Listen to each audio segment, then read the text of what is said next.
So continue to the video of DNA application. हम लोग last पहुंच चुके थे कि मैंने आपको बताया था दोनों स्ट्रेन्स हमारे सेपरेट हो चुके हैं। हेलिकेज एंजाइम ने इनको सेपरेट कर दिया, एसएसपीपी ने इनको होल्ड करके रखा है कि वो अलग ही रहे, गायरेज ने उनके सुपर कॉइलिंग को रोका। ये इस तरीके से सेपरेट हो चुके हैं और इनके सेपरेशन के बाद प्राइमेज एंजाइम की मदद से बना हुआ प्राइमर एड हो चुका है। और जो हमारा प्राइमर एड हुआ है it is always added on the 3' end of the template, क्योंकि न्यू स्ट्रैंड हमेशा 5 से 3 की तरफ ही बनेगी। फिर हमने कहा कि जब ये आगे बढ़ेंगे तो जो एक्टिवेटेड न्यूक्लियोटाइड्स हैं वो आपके मोनोफॉस्फेट में अगेन कन्वर्ट होंगे and when they get converted into the monophosphates तो पायरोफॉस्फेटेज एंजाइम हमारा काम करेगा और पायरोफॉस्फेटेज एंजाइम की मदद से एनर्जी निकलेगी। उसी एनर्जी की मदद से इनको हम आगे जोड़ते जाएंगे। यहां तक हम पढ़ चुके हैं। आप देखिए इसके आगे क्या करते हैं, इसका मतलब है एक ये बना, चेन थोड़ी और ओपन होगी और आगे बढ़ेगा। तो चलिए चेन को और ओपन करके देखते हैं कि क्या चेंजेस आते हैं, क्या कुछ रहता है चेन के और ओपन होने के बाद। तो हम पढ़ रहे हैं कि किस तरीके से इलोंगेशन होगा इसका। ठीक है, तो देखो मैं यहाँ पर दो डायग्राम बना रही हूँ आपको। एक मान लीजिए चेन हमारी इतनी ओपन है, राइट। इनिशियली मैं कह रही हूं इतनी चेन ओपन है, एंड्स लिखने बहुत ज्यादा इंपॉर्टेंट है। थोड़ी देर बाद मैं कह रही हूं चेन मेरी और ओपन हो गई, अब इतनी ओपन हो गई। Is it clear? पहले मैंने चेन को कम ओपन किया, बाद में मैंने चेन को फर्दर ओपन किया। तो आप मानेंगे ये पहला स्टेप है, फिर ये नेक्स्ट स्टेप है। अगर ये इसका 5' है, ये इसका 3' है, तो ये इसका 5 है और ये 3 है। सेम वे मैं नीचे बना रही हूं 5, 3, 5 एंड 3'। क्लियर है? अब मैंने कहा कि प्राइमर जुड़ेगा। प्राइमर मैंने कहा था टेम्पलेट के 3' पे जुड़ेगा। ये प्राइमर है, ये प्राइमर है। ठीक है, जैसे मैं डार्क सा कर दूं तो वो प्राइमर है। प्राइमर बढ़ा और इसने इस चेन को ऐसे आगे बढ़ाया। ये प्राइमर बढ़ा और चेन को ऐसे आगे बढ़ा दिया। इतना आप पढ़ चुके। मैंने कहा चेन थोड़ी सी और ओपन हो गई। चेन और ओपन हो गई तो आगे क्या होगा वो करते हैं। यहां प्राइमर जुड़ा हुआ था, इसने चेन को इतना बढ़ा दिया था, this much has been formed. यहां पर प्राइमर जुड़ा हुआ था, चेन इतनी खुली थी, इसने चेन को इतना बढ़ा दिया था, चेन इस तरफ जा रही थी। अब आगे थोड़ी और ओपन हो गई चेन। अब और ओपन हो गई तो सोचिए क्या होगा। भाई ये तो ठीक जा रहा है, इस तरफ जा रहा है, इस तरफ ही ओपन है, एरो का निशान आपको दिखाई दे रहा होगा, तो कोई प्रॉब्लम नहीं है। ये इस तरफ ही और बढ़ता चला जाएगा और बढ़ता चला जाएगा। थोड़ी देर में चेन और ओपन हुई तो ये और फर्दर बढ़ता चला जाएगा। तो इसका मतलब कंटिन्यूटी चल रही है, कोई भी यहाँ पर डिस्टरबेंस नहीं आई है। और ये ऐसे करके एक बार प्राइमर आपने जोड़ा और नई चेन बनती गई। नई चेन हमेशा कहां से कहां बनती जा रही है, 5' से 3' की तरफ चेन बढ़ती हुई जा रही है। क्लियर है? बट दूसरे स्ट्रैंड पे जरा ध्यान दो, बहुत इंपॉर्टेंट है। दूसरे स्ट्रैंड पे ध्यान दो तो यहाँ क्या है आपका कि यहाँ प्राइमर था, चेन इस तरफ आगे बढ़ गई। अब ये इतना और ओपन हो गया, क्या ये वापस जा सकता है? क्या ये बैक साइड में बढ़ा सकता है? नहीं, क्योंकि पॉलीमरेज हमेशा 5' से 3' बढ़ाता है, बढ़ा दी। अगर उल्टा गया, उल्टा नहीं जा सकता, इस तरफ तो 5 ही है। तो इस जगह पर फिर से प्राइमर डालना पड़ेगा। Again a primer is being added. फिर से वो चेन को ऐसे बढ़ाएगा। जितनी बार ये ओपन होता जाएगा डीएनए, फिर से सोचो, फिर से डीएनए ओपन हुआ, ऊपर बना देती हूं। इसके बाद सोचो डीएनए और ओपन हुआ तो डीएनए और ओपन होगा तो ये और होता जाएगा। इस तरीके से आपको दिख रहा है कि यहाँ पर दो टाइप का रेप्लिकेशन हो रहा है। एक रेप्लिकेशन तो हो रहा है जिसमें कंटिन्यूअसली चेन बनती जा रही है, और एक रेप्लिकेशन हो रहा है जब बार बार प्राइमर डालने पड़ रहे हैं और चेन अधूरी बन रही है, टुकड़ों में बन रही है। तो इसी बेस पे नाम दिया जिसपे कंटिन्यू चेन बनती है। इस स्ट्रैंड को कहते हैं leading strand. This is called leading strand. तो लीडिंग स्ट्रैंड कौन सा स्ट्रैंड हुआ? जिस चेन पे चेन आपकी कंटिन्यूअस आगे बढ़े उसको लीडिंग कहते हैं, और जिस पे डिसकंटिन्यूअस चेन आगे बढ़े उसको कहते हैं लैगिंग स्ट्रैंड।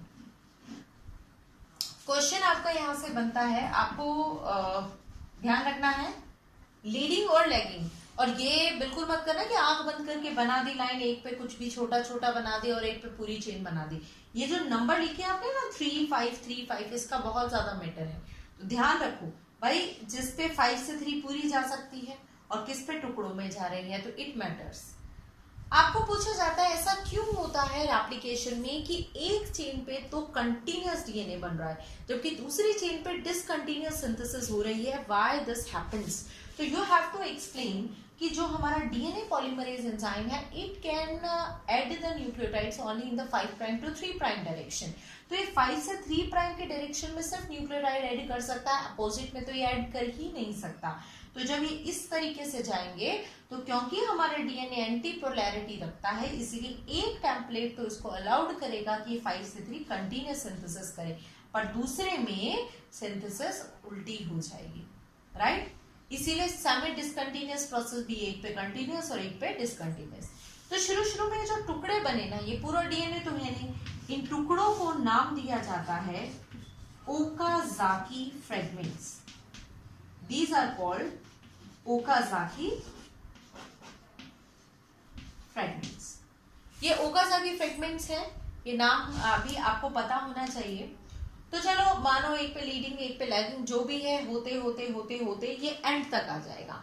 और एंड तक आते आते मैं मानती हूँ इस तरीके का एप्लीकेशन होगा। ये 5 है, ये 3 है, ये वाली ऊपर वाली, और इस पे जगह जगह प्राइमर है, फिर चेन है, फिर प्राइमर है, फिर चेन है, प्राइमर है, चेन है।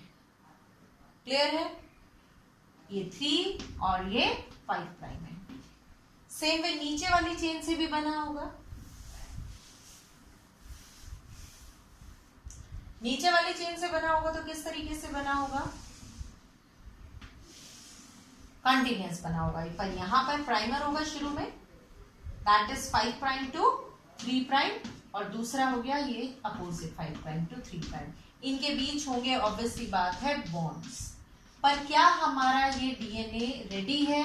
ये अभी रेडी नहीं है, ये अधूरा है। अभी यहाँ पूरी तरीके से 2 डीएनए की चेन्स नहीं बनी है। क्या फर्दर प्रोसेस होना बाकी है? देखिए पहले तो एक एंजाइम आएगा लाइगेज, एंजाइम आएगा डीएनए लाइगेज या खाली लाइगेज कह लो। ये डीएनए लाइगेज का काम है, ये जो अब गैप्स हो रखे हैं उन गैप्स को सील करना, तो इन गैप्स को सील कर देगा डीएनए लाइगेज। वो ग्लू का काम करता है, गैप्स को सीलिंग का काम करता है।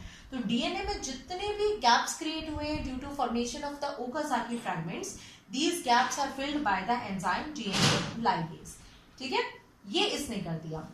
अब बात करते हैं कि यहाँ पर और क्या काम चलेगा। देखो एक एंजाइम मैंने कहा था हमने यूज किया है DNA polymerase third. DNA polymerase third 2 काम करेगा। कौन कौन से काम करेगा? पहले वो 5 प्राइम से 3 प्राइम जाएगा और पॉलीमरेज एक्टिविटी करेगा। पॉलीमरेज एक्टिविटी का मतलब है न्यू चेन्स को ऐड करेगा, जो कि इसने अभी किया। 5 प्राइम टू 3 प्राइम जाते हुए न्यू न्यूक्लियोटाइड को ऐड करता गया, इलोंगेट करता गया।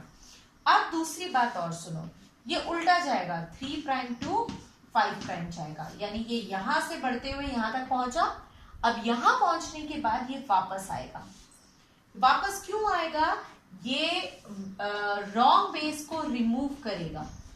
रॉन्ग बेस अगर कोई है तो उसको रिमूव करेगा और करेक्ट बेस को ऐड करेगा, यानी ये एक तरीके से काम करेगा प्रूफ रीडिंग का।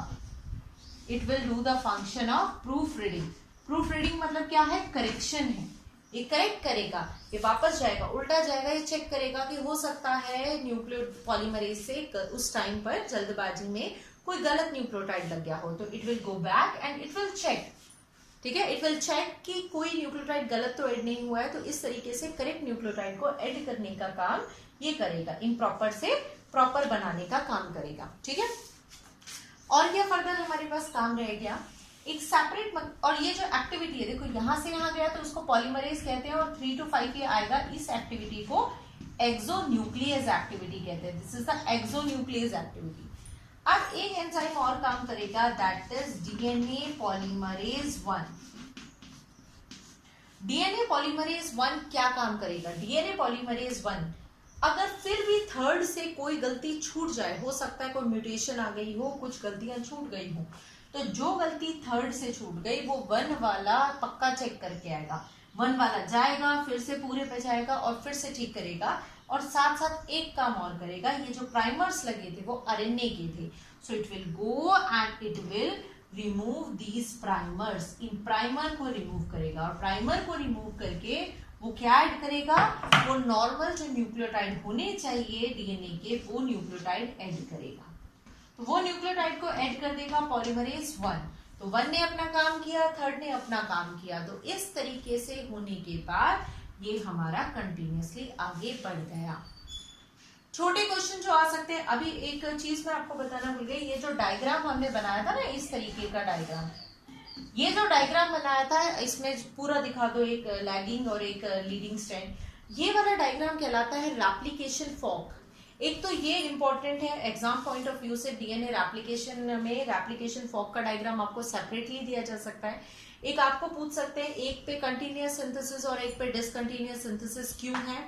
एक आपको पूछ सकते हैं कि ये जो पॉलीमरेज एंजाइम है, इसके डुअल फंक्शन बताओ, क्या क्या ये काम कर रहा है। तो 2 काम आप बता सकते हैं, एक तो चेन को इलोंगेट करने का काम कर रहा है, और दूसरा ये प्रूफ रीडिंग का काम करता है, गलत कोई ऐड हो जाता है तो उसको भी रिमूव करने का काम करता है।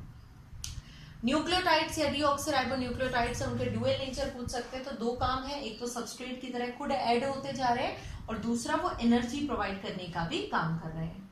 ठीक है, तो ये जो प्रोसेस हमने पूरा पढ़ा कि डीएनए पॉलीमरेज 3 या डीएनए पॉलीमरेज 1, ये पूरा का पूरा प्रोसेस आपका जो है मैंने आपको डिटेल में पढ़ाया एक्चुअली प्रोकैरियोट का। तो अब हम देख लेते हैं कि अगर हम प्रोकैरियोट का पढ़े या यूकैरियोट का पढ़े तो क्या डिफरेंस जो है हमें फेस करने पड़ेंगे। तो ठीक है, यहां मैं पढ़ रही हूं, दोनों में हम पढ़ेंगे अबाउट डीएनए रेप्लिकेशन, पढ़ रहे हैं रेप्लिकेशन के बारे में, बट एक जगह मैं लिख रही हूं आपका प्रोकैरियोट में क्या होता है, और एक जगह हम लिखेंगे यूकैरियोट में क्या होता है, इसके बारे में पढ़ते हैं। तो सबसे पहले तो लोकेशन की ही बात कर लेते हैं। तो लोकेशन की बात करें तो मैंने आपको बताया प्रोकैरियोट में ये साइटोप्लाज्म में होता है, जबकि यूकैरियोट में क्या होता है, it is occurring in the nucleus of the cell. Second कहें तो प्रोकैरियोट में मैंने आपको बताया था there is a single ORI, एक ही ओरिजिन ऑफ रेप्लिकेशन होती है, और यहाँ पर there are a large number of ORI, there are many ORI. Next is यहाँ पर जो चेन को बढ़ाने के लिए, इलोंगेट के लिए, शुरू करने के लिए भी और इलोंगेट करने के लिए भी जो एंजाइम यूज होता है वो होता है डीएनए पॉलीमरेज 3। डीएनए पॉलीमरेज 3 करता है। यहाँ पर DNA polymerase alpha, DNA polymerase alpha ये तो शुरू करवाता है, और DNA polymerase delta and epsilon ये जो है ये इलोंगेट कराने का काम करता है। मैंने आपको बोला डीएनए पॉलीमरेज 3 जो है वो प्रोकैरियोट इनिशिएशन एंड इलोंगेशन के लिए यूज करते हैं, जबकि यूकैरियोट में डीएनए पॉलीमरेज अल्फा इनिशिएशन के लिए and delta and epsilon elongation, chain को आगे बढ़ाने के लिए यूज होता है। चौथा, अब मैं बात करूं रिमूव आरएनए प्राइमर। तो अगर मुझे आरएनए प्राइमर रिमूव करना है तो इसके लिए मैं यूज करती हूँ पॉलीमरेज 1, राइट। डीएनए पॉलीमरेज 1 में यूज करती हूँ to remove the that primers को रिमूव करने के लिए, और यहां मैं यूज करूंगी बीटा। मतलब प्रोसेस सेम है, बस जहां 3 लिख रहे हो वहां ये लिख दो, फिर यहाँ 1 लिख रहे हो वहां बीटा लिख दो, ये फर्क है। ठीक है, फिर 5वीं बात मैं यहाँ पर करूं तो गैप फिलिंग जो हो रही थी, रिपेयरिंग जो हो रही थी वो भी 1 से हो रही थी, और यहाँ जो रिपेयरिंग है वो भी बीटा से होती है। ठीक है, नेक्स्ट बात करूं ओकाज़ाकी फ्रेगमेंट। तो यहाँ जो ओकाज़ाकी फ्रेगमेंट थे वो लंबे थे, 1000 से 2000 बेस पेयर के ओकाज़ाकी फ्रेगमेंट होते हैं, जबकि यहाँ पर जो ओकाज़ाकी फ्रेगमेंट है वो सिर्फ 100 से 200 बेस पेयर लॉन्ग होते हैं। इनमें रेप्लिकेशन जो है वो फास्ट है, जबकि इसमें स्लो होता है। अच्छा, याद करो मैंने एक एंजाइम यूज किया था टोपोआइसोमरेज एंड गाइडेज, ये 2 यूज किए थे। तो मैं आपको बताऊं, अगर हम यूज करें प्रोकैरियोट का तो प्रोकैरियोट में तो हम गायरेज को यूज कर रहे थे, गायरेज भी यूज कर रहे थे एंड टोपोआइसोमरेज भी यूज कर रहे थे for avoiding the super coiling. Topoisomerase as well as gyrase is use to avoid the super coiling. जबकि यहां पर गायरेज की जरूरत नहीं है, it uses only topoisomerase. So enzyme topoisomerase is only used in case of eukaryote.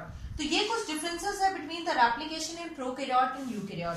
एक line दी है एनसीईआरटी में, हो सकता है वो आपको क्वेश्चन फॉर्म में पूछ ली जाए. क्या हो अगर डीएनए रेप्लिकेशन के बाद सेल डिवीजन ना हो, यानी कि डीएनए तो डबल हो गया बट अगर सेल डिवाइड ना करे देन क्या होगा? तो इसका एक सिंपल सा आंसर है, अगर सेल डिवाइड नहीं करता बट डीएनए रेप्लिकेशन हो जाता है तो क्या होगा भाई? पॉलीप्लॉइडी हो जाएगी, यानी कि एक ही सेल के अंदर डीएनए का कंटेंट बढ़ जाएगा. सो यहाँ पर हम रेप्लिकेशन कंप्लीट कर चुके हैं. 2 वीडियोस रेप्लिकेशन की है, कंटिन्यूटी में दोनों वीडियोस को देखना ताकि टॉपिक अच्छे से क्लियर हो, और उसके बाद किसी एनिमेटेड वीडियो को देख के टॉपिक को और फर्दर क्लियर करना. In the next video we will study about transcription. उससे पहले रेप्लिकेशन जरूर क्लियर करिए. Thank you.